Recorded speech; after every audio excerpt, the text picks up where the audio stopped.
بسم اللہ الرحمن الرحیم۔ السلام علیکم ورحمۃ اللہ وبرکاتہ۔ آسان اسلامی وظیفے چینل کے میرے بہن بھائیوں، آج کا وظیفہ میرا ان بہنوں کے لیے ہے جن کی شادی کو کافی ٹائم ہو چکا ہے لیکن ابھی تک وہ اولاد جیسی نعمت سے محروم ہیں۔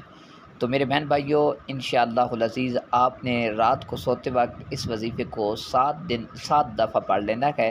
انشاءاللہ 7 دن میں آپ کو اولاد کی خوشخبری مل جائے گی۔ تو میرے بہن بھائیوں، آپ نے اس کو کیسے وظیفے کو کرنا ہے، کس طریقے سے پڑھنا ہے، میں آپ کو مکمل تفصیل بتا دیتا ہوں۔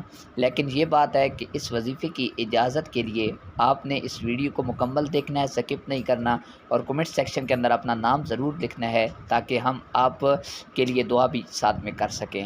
تو میرے بہن بھائیوں، آپ نے اس چینل کو سبسکرائب بھی کر دینا ہے، بیل آئیکن کے بٹن کو پریس کر دینا ہے تاکہ ہر نیو ویڈیو کا نوٹیفیکیشن سب سے پہلے آپ تک پہنچ سکے۔ تو آئیے چلتے ہیں کہ آپ نے سوتے وقت کون سے الفاظ ہیں جنہیں 7 دفعہ پڑھنا ہے اور کیسے پڑھنا ہے۔ تو خصوصاً میری جو بہنیں ہیں جنہیں اولاد کے حصول کی تمنا ہے، جو اولاد چاہتی ہیں، تو وہ رات جس بستر پر سوتی ہیں وہ باوضو حالت کے اندر اس بستر پہ آئیں، بستر پہ بیٹھیں اور اپنا منہ جو ہے وہ قبلہ شریف کی طرف کریں باوضو حالت میں، اور ذہن کے اندر اپنا جو بھی مقصد ہے، اولاد کی خواہش ہے، تو اسے رکھیں۔ اور اس کو رکھنے کے بعد آپ نے وظیفے کو ایسے شروع کرنا ہے کہ خاموشی کے ساتھ جب آپ نے وظیفے کو شروع کرنا ہے، درمیان میں کوئی اور دنیاوی بات نہیں کرنی۔ آپ نے 7 دفعہ درود ابراہیمی پڑھ لینا ہے۔ درود ابراہیمی پڑھ لینے کے بعد آپ نے پھر 7 دفعہ سورۃ الفاتحہ کی تلاوت کرنی ہے، سورۃ الفاتحہ کو پڑھنا ہے۔